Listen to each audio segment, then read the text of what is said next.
रखरखत्या रानातून थोडं पुढं जाऊ गड्या, पाऊल थकलं नाही गड्या, पाऊल थकलं नाही.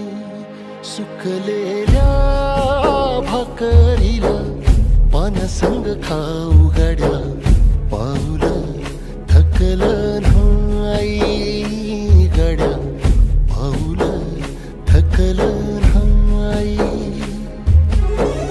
झालो बरबाद जरी बसला घाव उरी, कलेची आग सार जाळून बी जाईना. अडला घास असा कळावर